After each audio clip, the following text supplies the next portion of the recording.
নৌপথকে আরও উন্নত করতে কাজ করছে সরকার, বললেন প্রধানমন্ত্রী। নিষ্ঠার সাথে দায়িত্ব পালনে নবীন নাবিকদের নির্দেশ। শিক্ষা প্রতিষ্ঠান খুলে দেওয়ার দাবিতে বিভিন্ন স্থানে বিক্ষোভ, নেত্রকোনায় লাঠিচার্জে আহত 4।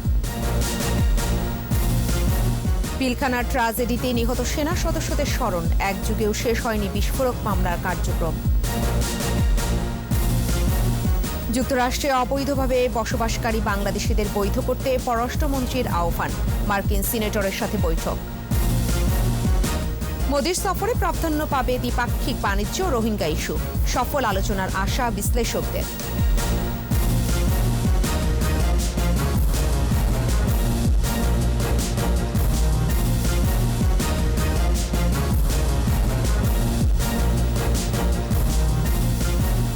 শুনছিলেন ফার্স্ট সিকিউরিটি ইসলামী ব্যাংক লিমিটেড সংবাদ শিরোনাম। প্রত্যেককে আমন্ত্রণ জানাচ্ছি সন্ধ্যা 7টার 21 সংবাদের সাথে থাকছে আমি ফেরদৌসী আহমেদ।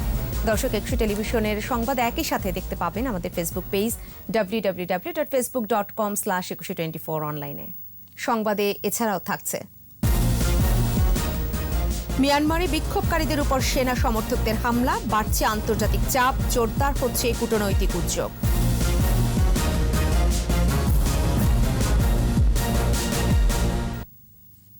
প্রধানমন্ত্রী শেখ হাসিনা বলেছেন, আভ্যন্তরীণ ও আন্তর্জাতিক পর্যায়ে পণ্য পরিবহন নির্বিঘ্ন করার জন্য দেশের নৌপথকে আরও উন্নত করতে কাজ করছে সরকার। মেরিন একাডেমির মুজিববর্ষ গ্রাজুয়েশন প্যারেড অনুষ্ঠানে দেশের ভাবমূর্তি অক্ষুণ্ণ রেখে দক্ষতা, সততা এবং নিষ্ঠার সাথে কর্তব্য পালন করতে নবীন নাবিকদের নির্দেশও দেন প্রধানমন্ত্রী। বাকিটা জানাচ্ছেন প্রণব চক্রবর্তী।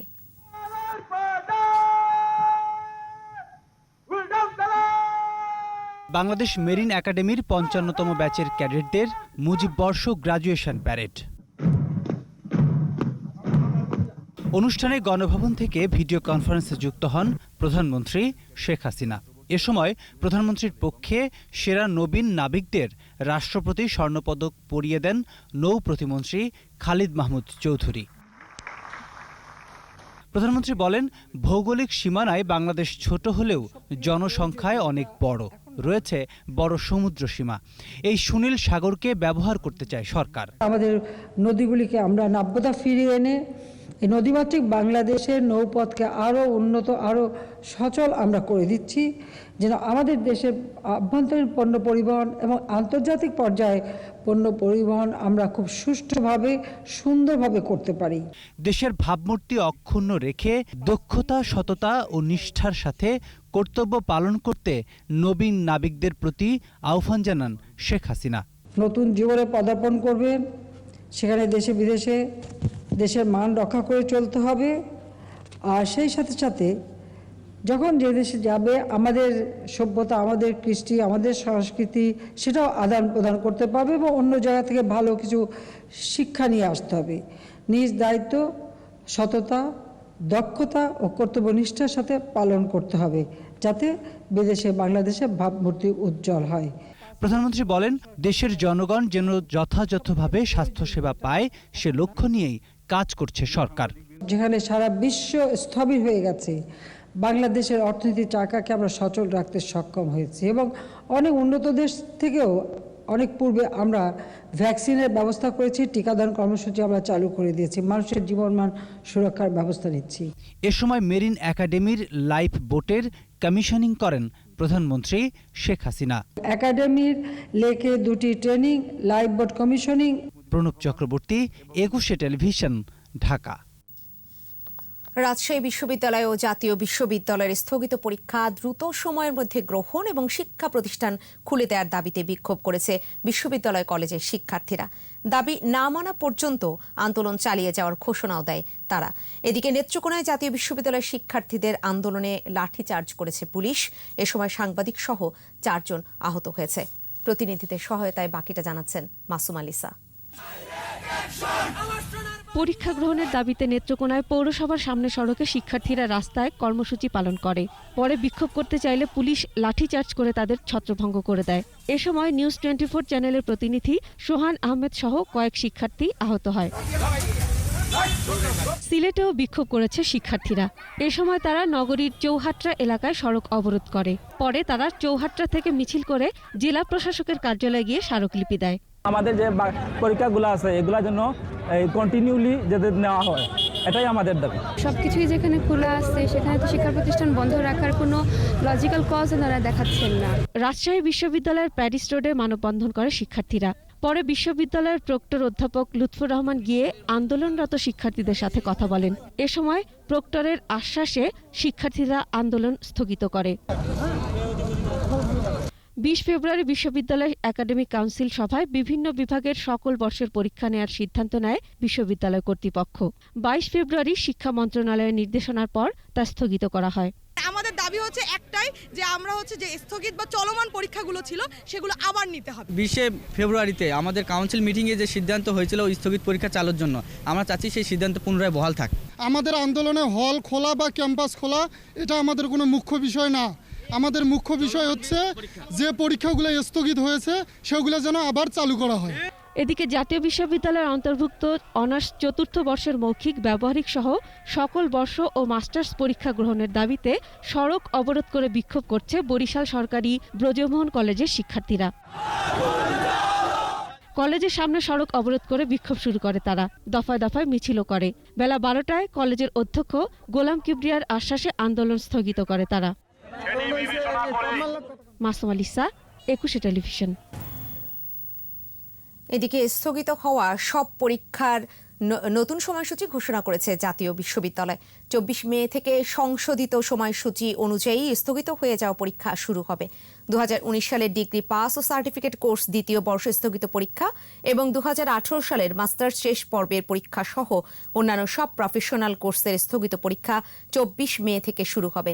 এছাড়া 2020-21 শিক্ষাবর্ষেও প্রথম বর্ষের ভর্তির কার্যক্রম 8 জুন থেকে শুরু হবে।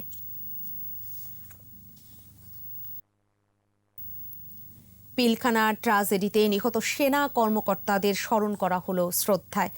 রাষ্ট্রপতি ও প্রধানমন্ত্রীর পক্ষে সামরিক সচিবরা সকালে বনানীর সামরিক কবরস্থানে নিহত সেনা সদস্যদের কবরে পুষ্পস্তবক অর্পণ করেন। শ্রদ্ধা জানান স্বরাষ্ট্রমন্ত্রী, সেনা, নৌ ও বিমান বাহিনীর প্রধানগণ এবং বিজিবির মহাপরিচালক। এছাড়া শ্রদ্ধা নিবেদন করেন নিহত সেনা কর্মকর্তাদের স্বজনরাও। দীপু শিকদারকে সাথে নিয়ে দেখুন রাসেল খানের রিপোর্ট। 2009 সালের 25 ফেব্রুয়ারি সকালে পিলখানা ট্রাজেডিতে নিহত হন 57 জন সেনা কর্মকর্তা সহ 74 জন। রক্তাক্ত সেই ঘটনার পর সীমান্ত রক্ষা বাহিনী বিডিআরের নাম বদলে যায়, পরিবর্তন আসে পোশাকে। এ বাহিনী এখন বর্ডার গার্ড বাংলাদেশ, সংক্ষেপে বিজিবি নামে পরিচিত। এক যুগ আগে সেই নিষ্ঠুর ঘটনায় নিহত সেনা কর্মকর্তাদের শ্রদ্ধায় স্মরণ করা হলো বৃহস্পতিবার সকালে। রাষ্ট্রপতি মোহাম্মদ আব্দুল হামিদের পক্ষে শ্রদ্ধা নিবেদন করেন তার সামরিক সচিব মেজর জেনারেল SM সালাউদ্দিন ইসলাম। আর প্রধানমন্ত্রী শেখ হাসিনার পক্ষে পুষ্পস্তবক অর্পণ করেন তার সামরিক সচিব মেজর জেনারেল নকিব আহমেদ। এছাড়া স্বরাষ্ট্রমন্ত্রী আসাদুজ্জামান খান কামাল, সেনা, নৌ ও বিমান বাহিনীর প্রধানগণ শ্রদ্ধা জানান বিজিবির মহাপরিচালক। পুষ্পস্তবক অর্পণ শেষে 1 মিনিট নীরবতা পালন করা হয়। নিহতদের স্মরণে শ্রদ্ধা জানান র্যাবের মহাপরিচালক। পরিবারের প্রতি সমবেদনাও জানান তিনি। 25 ফেব্রুয়ারি জঘন্য ঘটনায় যারা নিহত হয়েছেন তাদের সকলের প্রতি আজ আমরা শ্রদ্ধা নিবেদন করতে এসেছি। পিলখানা হত্যাকাণ্ডে নিহত সেনা কর্মকর্তাদের স্বজনরাও বনানীর সামরিক কবরস্থানে যান শ্রদ্ধা জানাতে। আমাদের কাছে মনে হয় আসলে বেশি দিনও কাটেনি, যেহেতু দুঃখটা আমাদের সারা জীবনই থেকে যাবে আর আমাদের স্ট্রাগলও করতে হয় ওভাবে। এখন আমাদের যেই শহীদ পরিবারের যে আমাদের যেই ভাঙনটা হয়ে গেছে এই ক্ষতিপূরণটা তো কেউ দিতে পারবে না। আসামিদের যাদের বিচার হয়েছে এইটা রায়টা খুব দ্রুত কার্যকরী হোক। আজকের এই দিনটা অন্তত একটা শোক দিবস হিসেবে গ্রহণ করা হোক এবং রাষ্ট্রীয় ছুটি ঘোষণা করা হোক। এ শোক ভুলবার নয় বলেও জানান তারা। রাসেল খান, 21 টেলিভিশন, ঢাকা। 25 ও 26 ফেব্রুয়ারি দেশের ইতিহাসে কালো দিন। পিলখানা হত্যাযজ্ঞের এক যুগে হত্যা মামলার রায় আসলেও এখনও শেষ হয়নি বিস্ফোরক মামলার কার্যক্রম। মহামারীর কারণে আদালত বন্ধ থাকায় মামলার কার্যক্রম পিছিয়ে পড়লেও এ বছরই শেষ হওয়ার আশা করছেন রাষ্ট্রপক্ষের আইনজীবী। তবে আসামিপক্ষের আইনজীবীরা বলছেন মামলাটি নির্ভর করছে রাষ্ট্রপক্ষের উপর। দীপু শিকদারের আরেকটি রিপোর্ট। 2009 সালের 25 ফেব্রুয়ারি তৎকালীন বিডিআরের দরবারের জন্য সাজ রব। সকাল থেকেই গুলির শব্দে আতঙ্ক। বিপদগামী কিছু বিডিআর সদস্য অস্ত্রাগার লুট করে ত্রাসের রাজত্ব কায়েম করে।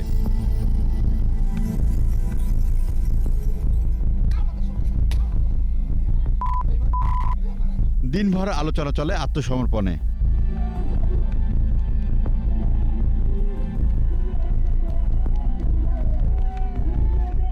পরদিন 26 ফেব্রুয়ারি আত্মসমর্পণ করে তারা।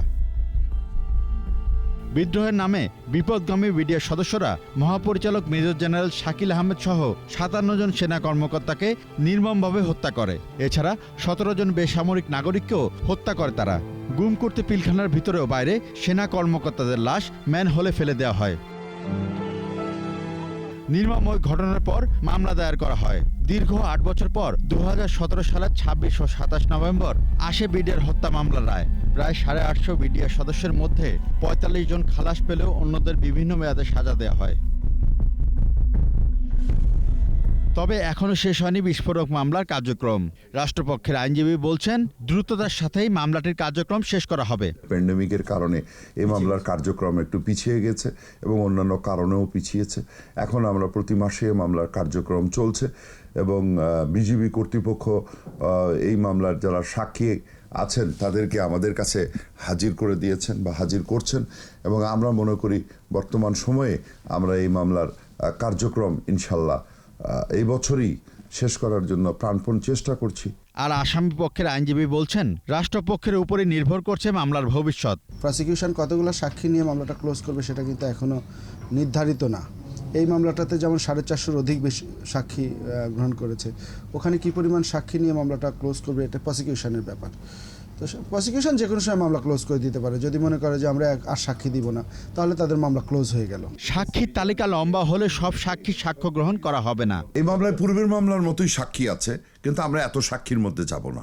পূর্বের মামলায় আমরা ভাবছি আর কিছু সাক্ষী নিয়ে আমরা এই মামলার কার্যক্রম শেষ করব। কারণ সংখ্যাটা কত হতে পারে? কত শতাধিক অথবা 150 হতে পারে। দ্রুত সাক্ষ্য গ্রহণ শেষ করে বহু প্রতীক্ষিত মামলাটির রায় আসবে বলে আশাবাদী তিনি।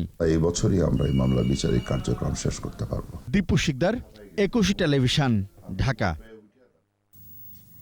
অবৈধভাবে বসবাসকারী বাংলাদেশিদের বৈধ করতে মার্কিন যুক্তরাষ্ট্রের প্রতি আহ্বান জানিয়েছেন পররাষ্ট্রমন্ত্রী ডক্টর একে আব্দুল মোমেন। নিউ ইয়র্কে ডেমোক্র্যাট সিনেটর গ্রেস মেঙ্গনের সাথে বৈঠকে বাংলাদেশে আর্থসামাজিক উন্নয়ন দেখতে সিনেটরদের বাংলাদেশ সফরেরও আমন্ত্রণ জানান পররাষ্ট্রমন্ত্রী। রিপোর্টে বাকিটা জানাচ্ছেন মোহাম্মদ নুরুন্নবী। স্বপ্নের দেশ আমেরিকা, উন্নত জীবনের সন্ধানে সারা বিশ্বের মানুষ পাড়ি জমাতে চায় দেশটিতে। বাংলাদেশও বিশ্বায়নের বাইরে নয়। বিভিন্ন সময়ে এদেশের মানুষ যুক্তরাষ্ট্রে গিয়ে স্থায়ী হবার চেষ্টা করেছে। কেউ বৈধ হতে পেরেছে, কেউ পারেনি। আর বৈধ হবার সকল পথ রুদ্ধ করে রাখায় অনেকটা মানবেতর জীবন তাদের। এবার বাইডেন প্রশাসন ক্ষমতায় আশার আলো দেখছে এই মানুষগুলো। কাগজপত্রের বৈধতা দিতে সেই দাবি আবারও তুললেন সফররত পররাষ্ট্রমন্ত্রী ডক্টর একে আব্দুল মোমেন। পররাষ্ট্র মন্ত্রণালয়ের প্রেস বিজ্ঞপ্তিতে জানানো হয়েছে, অভিবাসীদের প্রতি উদার অবস্থানে থাকা বাইডেন প্রশাসন বাংলাদেশিদের বৈধ হবার সুযোগ দিতে বিশেষ নজর দেবে। কংগ্রেসম্যান গ্রেস মেঙ্গন, যিনি বিপুল সংখ্যক বাংলাদেশি ভোটারের ভোটে জয়ী হয়েছেন, তিনি পররাষ্ট্রমন্ত্রীর কথা মনোযোগ দিয়ে শোনেন বলেও জানানো হয়েছে। সে সময় তিনি বাংলাদেশের আর্থসামাজিক অবস্থা দেখতে কংগ্রেসম্যান ও আইন প্রণেতাদের বাংলাদেশ সফরের আমন্ত্রণ জানান। এদিকে আন্দামান সাগরে ভাসমান একটি নৌকা দেখিয়ে বিবিসির রোহিঙ্গাদের সাগরে ভাসিয়ে দেওয়া হচ্ছে শিরোনামে প্রতিবেদনটির সম্পর্কে পররাষ্ট্র মন্ত্রণালয়ের এক সংবাদ বিজ্ঞপ্তিতে এ ধরনের মিথ্যা ও উদ্দেশ্য প্রণোদিত প্রতিবেদন প্রকাশ না করার আহ্বান জানিয়েছে। মোহাম্মদ নুরুন্নবী, 21 টেলিভিশন, ঢাকা। মুজিব বর্ষ, বাংলাদেশের স্বাধীনতার সুবর্ণ জয়ন্তী এবং বাংলাদেশ ভারত কূটনৈতিক সম্পর্কের 50 বছর। এমনই প্রেক্ষাপটে স্বাধীনতা দিবসের অনুষ্ঠানে অতিথি হয়ে আসছেন ভারতের প্রধানমন্ত্রী নরেন্দ্র মোদী। এমন আয়োজনেও থাকবে কূটনৈতিক উদ্যোগ, থাকবে অমীমাংসিত নানা ইস্যু নিয়ে আলোচনা। আন্তর্জাতিক সম্পর্ক বিশেষজ্ঞরা বলছেন, নরেন্দ্র মোদীর এই সফরে প্রাধান্য পাবে পানি ব্যবস্থাপনা, উন্নয়ন অংশীদারিত্ব, বাণিজ্য ও রোহিঙ্গা ইস্যু। রিপোর্টে জানাচ্ছেন মোহাম্মদ নুরুন্নবী। বর্ষায় বন্যার দুর্ভোগ, শুকনো মৌসুমে খরা, এটা প্রতি বছরের তিস্তা পারের চিত্র। নরেন্দ্র মোদীর আসন্ন সফরে তিস্তা সহ অভিন্ন নদী এবং আঞ্চলিক পানি ব্যবস্থাপনা নিয়ে সফল আলোচনা হবে বলে মনে করছেন সংশ্লিষ্টরা।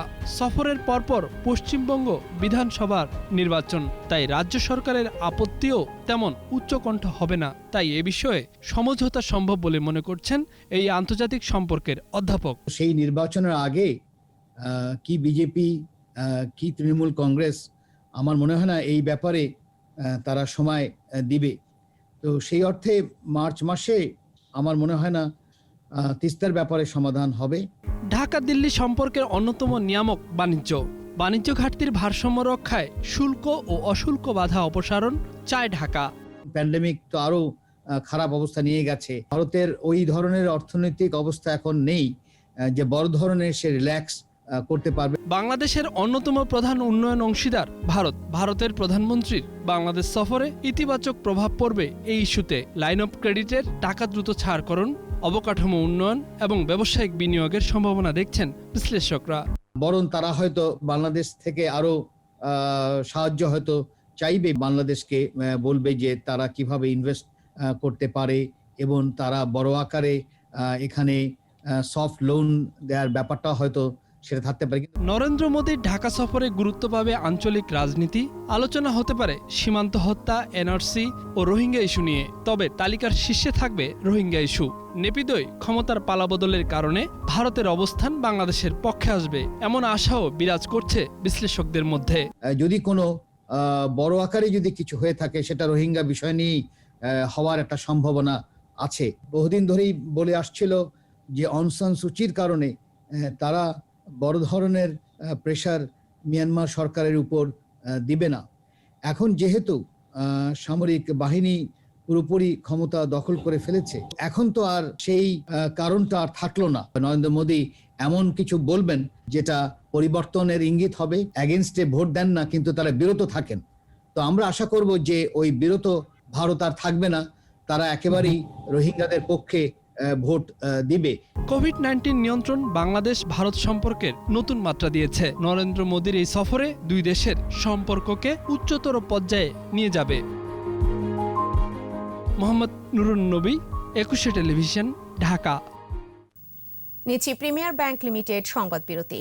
নো মাস্ক নো সার্ভিস বিধি মেনে চলুন, সুস্থ থাকুন। যখন ফিরছি তখন অন্যান্য খবরের সঙ্গে আরও যা থাকছে। অর্থ পাচার মামলা, ফরিদপুরের দুই ভাই সাজ্জাদ ও রুবেলের জমি ও বাস ক্রোকের নির্দেশ। সুপ্রিম কোর্ট আইনজীবী সমিতি নির্বাচনে সাদা প্যানেলের মনোনয়ন দাখিল, দুর্নীতি রোধে কাজ করার অঙ্গীকার। দেখছেন সন্ধ্যা 7টার 21 সংবাদ। বাংলাদেশের রাজনীতিতে বঙ্গবন্ধু পরিবারকে সততা, মেধা ও সাহসের প্রতীক হিসেবে বর্ণনা করেছেন আওয়ামী লীগ সাধারণ সম্পাদক ওবায়দুল কাদের। শেখ রাসেল জাতীয় শিশু কিশোর পরিষদের প্রতিষ্ঠা বার্ষিকীর অনুষ্ঠানে তিনি একথা বলেন। বাকিটা জানাচ্ছেন আবু হুরায়রা তামিম। শেখ রাসেল জাতীয় শিশু কিশোর পরিষদের 33তম প্রতিষ্ঠাবার্ষিকী উপলক্ষে শিক্ষা উপকরণ ও ক্রীড়া সামগ্রী বিতরণ এবং আলোচনা সভা। এতে ভিডিও কনফারেন্সের মাধ্যমে যুক্ত হন সড়ক পরিবহন ও সেতুমন্ত্রী ওবায়দুল কাদের। আগের অবস্থান থেকে সরে এসে ঐতিহাসিক 7 মার্চ পালনের সিদ্ধান্ত নেয় বিএনপিকে ধন্যবাদ জানান আওয়ামী লীগ সাধারণ সম্পাদক। একটি বিষয়ে ভালো লাগলো যে বিএনপি বহুদিন পরে তাদের শুভবুদ্ধির উদয় হয়েছে। ঐতিহাসিক 7ই মার্চে তারা আলোচনা সভা করবে। এতদিন এ 7ই মার্চ নিষিদ্ধ ছিল তাদের কাছে। বঙ্গবন্ধু, স্বাধীনতা ও বাংলাদেশ এক সূত্রে গাথা উল্লেখ করে ওবায়দুল কাদের বলেন, বঙ্গবন্ধু সবার, তাকে মর্যাদার আসনে অভিষিক্ত করার অর্থই দেশ ও স্বাধীনতার মূল্যবোধকে সম্মানিত করা। বাংলাদেশকে বিশ্বসভায় মাথা উঁচু করে দাঁড়াতে 2041 সালের মধ্যে একটি উন্নত দেশ হিসাবে গড়ে তুলতে দেশরত্ন শেখ হাসিনার যে স্বপ্ন তা সফল হবে তোমাদের মাধ্যমে। তাই তোমাদের যোগ্য হয়ে গড়ে উঠতে হবে। বর্তমান বিশ্বের সেরা 3 জন রাষ্ট্রনেতার একজন শেখ হাসিনা উল্লেখ করে ওবায়দুল কাদের বলেন, বঙ্গবন্ধু দিয়েছেন একটি স্বাধীন রাষ্ট্র, আর তার সুযোগ্য কন্যা শেখ হাসিনা দিয়েছেন অর্থনৈতিক মুক্তি। বঙ্গবন্ধু আর শেখ হাসিনা হবেন নতুন প্রজন্মের role model. Abu Hurayra Tamim, 21 television, Dhaka. BNP পৃষ্ঠপোষকতা না করলে দেশ থেকে জঙ্গিবাদ পুরোপুরি নির্মূল করা সম্ভব হতো বলেছেন তথ্যমন্ত্রী ডক্টর হাসান মাহমুদ। সচিবালয়ে মোহাম্মদ আমিনুল ইসলাম সংকলনে প্রকাশিত সন্ত্রাস নয় সম্প্রীতির ধর্ম ইসলাম শীর্ষক বইয়ের মোড়ক উন্মোচন অনুষ্ঠানে তিনি বলেন, ৭৫-এ বঙ্গবন্ধুকে হত্যার পর জিয়াউর রহমানের হাত ধরে দেশে জঙ্গিবাদের উত্থান ঘটে। তথ্যমন্ত্রী বলেন, যারা দলীয় শৃঙ্খলা ভঙ্গ করবে তাদের বিরুদ্ধে ব্যবস্থা নেওয়া হবে। বিএনপির পৃষ্ঠপোষকতায় সমগ্র দেশে 500 জায়গায় একযোগে বোমা হামলা হয়েছে। বিএনপির পৃষ্ঠপোষকতা নয়, বিএনপির পরিচালনায়, তারেক রহমানের পরিচালনায় জঙ্গিদেরকে সাথে নিয়ে আজকে সেগুলো দিবালোকের মতো স্পষ্ট 21শে আগস্টের গ্রেনেড হামলা পরিচালনা করা হয়েছিল। জঙ্গিদেরকে পৃষ্ঠপোষকতা দিয়ে কোটালীপাড়ায় বোমা হামলা করার জন্য পায়তারা করা হয়েছিল। আমাদের বিভিন্ন জনসভায় হামলা চালানো হয়েছে। অর্থ পাচার মামলায় ফরিদপুর শহর আওয়ামী লীগের অব্যাহতিপ্রাপ্ত সাধারণ সম্পাদক সাজ্জাদ হোসেন বরকত ও তার ভাই ইমতিয়াজ হাসান রুবেলের ৫,৭০৬ বিঘা জমি এবং ৫৫টি বাস ক্রোকের নির্দেশ দিয়েছেন আদালত।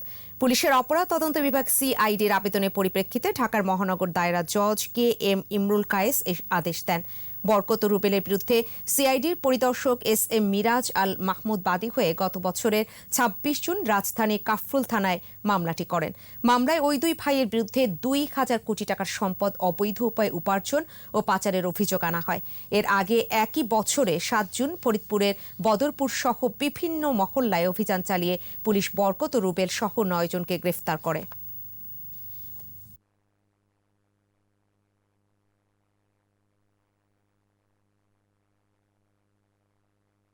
৫,৭০৬ বিঘা জমি এবং ১৮৮টা ব্যাংক হিসাবে ৯,৭৫,৬৬,৮৭৮ টাকা আর তাদের ৫৫টি গাড়ি, যার মধ্যে বাস, ট্রাক, মাইক্রোবাস এবং প্রাইভেট কার সহ ৫৫টি গাড়ি, যেগুলো আজকে রাষ্ট্রের অনুকূলে ফ্রিজ করা হয়েছে।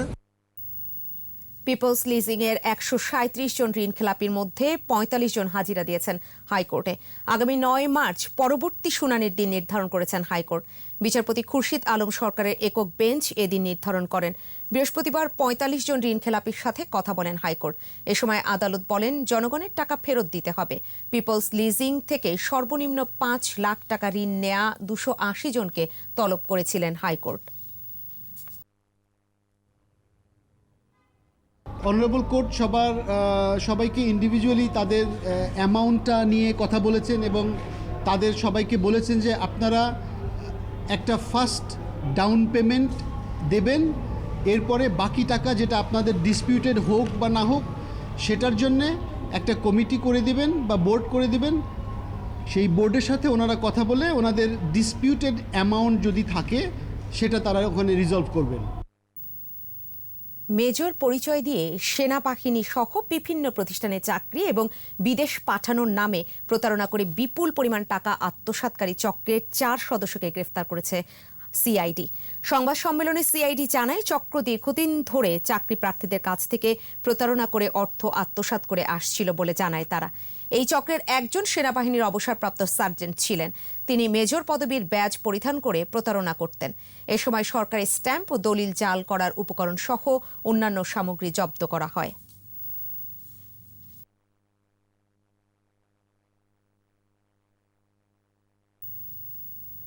সুপ্রিম কোর্ট আইনজীবী সমিতি নির্বাচনে জয়ের ব্যাপারে আশাবাদী বঙ্গবন্ধু আওয়ামী আইনজীবী পরিষদ সমর্থিত সাদা প্যানেল। দুপুরের সম্মিলিত আইনজীবী সমন্বয় পরিষদের আব্দুল মতিন খসরু ও আব্দুল আলিম মিয়া জুয়েলের নেতৃত্বাধীন সাদা প্যানেল মনোনয়নপত্র দাখিল করে। জয়ী হলে সুপ্রিম কোর্টের দুর্নীতি রোধে কাজ করার প্রতিশ্রুতি দেন প্রার্থীরা। বিস্তারিত জানাচ্ছেন শাকের আর্য। দেশের সর্বোচ্চ আদালতে নির্বাচনী হাওয়া, রুমে রুমে গিয়ে ভোট চাওয়া আর প্রচারণায় উৎসবের আমেজ। আগামী 10 ও 11 মার্চ সুপ্রিম কোর্ট আইনজীবী সমিতির নির্বাচনের ভোট গ্রহণ। দুপুরে বঙ্গবন্ধু আওয়ামী আইনজীবী পরিষদ সমর্থিত সম্মিলিত আইনজীবী সমন্বয় পরিষদের আব্দুল মতিন খসরু ও আব্দুল আলিম মিয়া জুয়েলের নেতৃত্বাধীন সাদা প্যানেল মনোনয়নপত্র দাখিল করে। মনোনয়ন দাখিলের পর নির্বাচনে জয়লাভের আশাবাদ ব্যক্ত করেন প্রার্থীরা।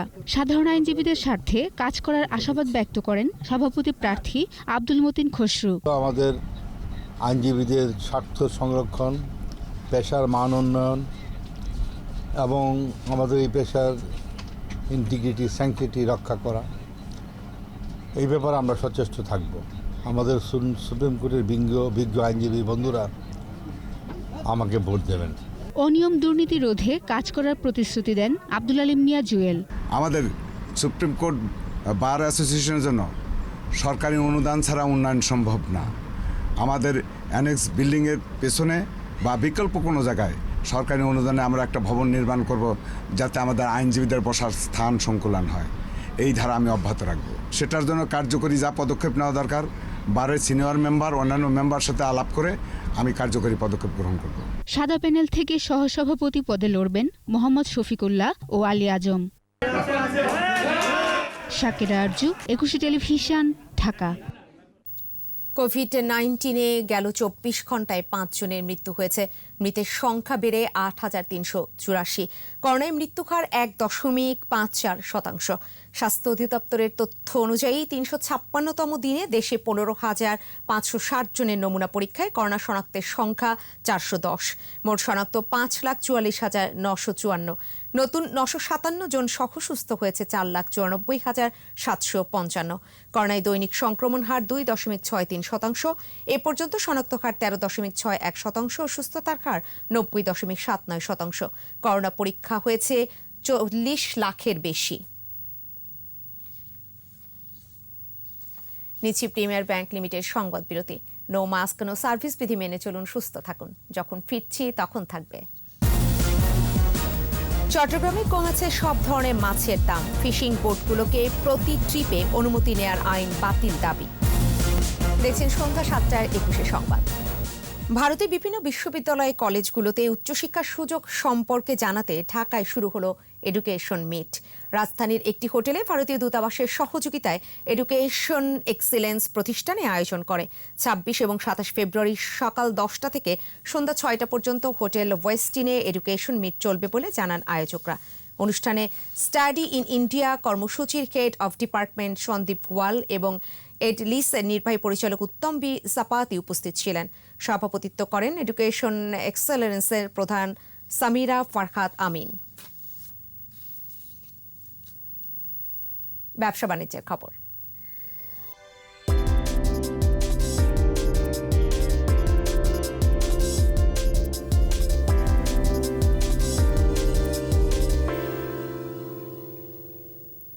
চট্টগ্রামে কমেছে সব ধরনের মাছের দাম।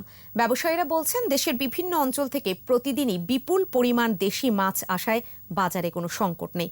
এদিকে ফিশিং বোটগুলোকে প্রতি ট্রিপই অনুমতি নেয়ার আইন বাতিল না করলে লাখো মৎস্য শ্রমিক বেকার হয়ে পড়ার আশঙ্কা করছেন নেতারা।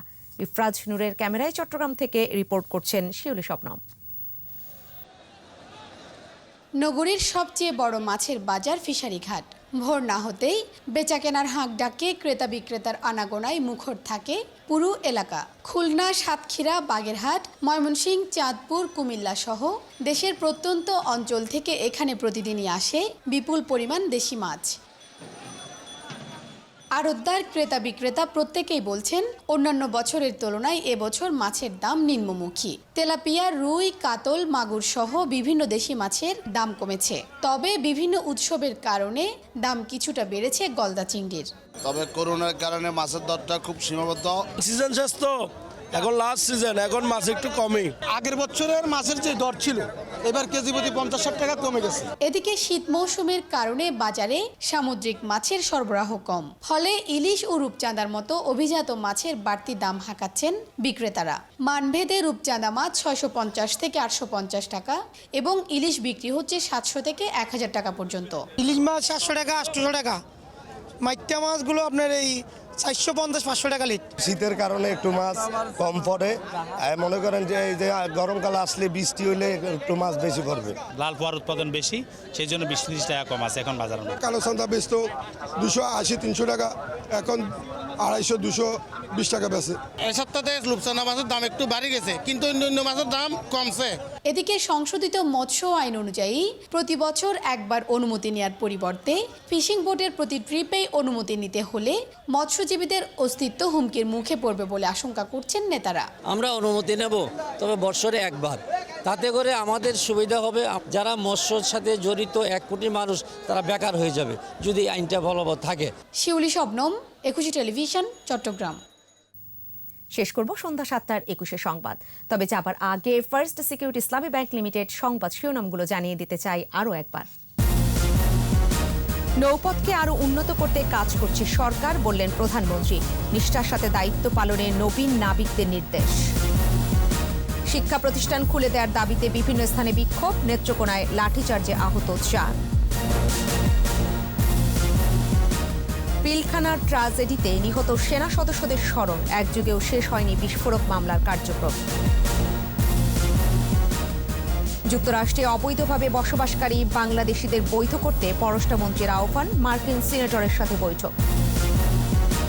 মোদির সফরে প্রাধান্য পাবে দ্বিপাক্ষিক বাণিজ্য, রোহিঙ্গা ইস্যু, সফল আলোচনার আশা বিশ্লেষকদের।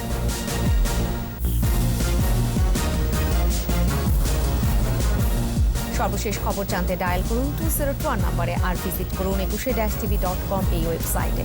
এছাড়া ফেসবুকে ভিজিট করতে পারেন facebook.com/2124 অনলাইনে। আমাদের পরবর্তী সংবাদ রয়েছে রাত 9টায়। দেখার আমন্ত্রণ রইল। স্বাস্থ্যবিধি মেনে চলুন, সুস্থ থাকুন।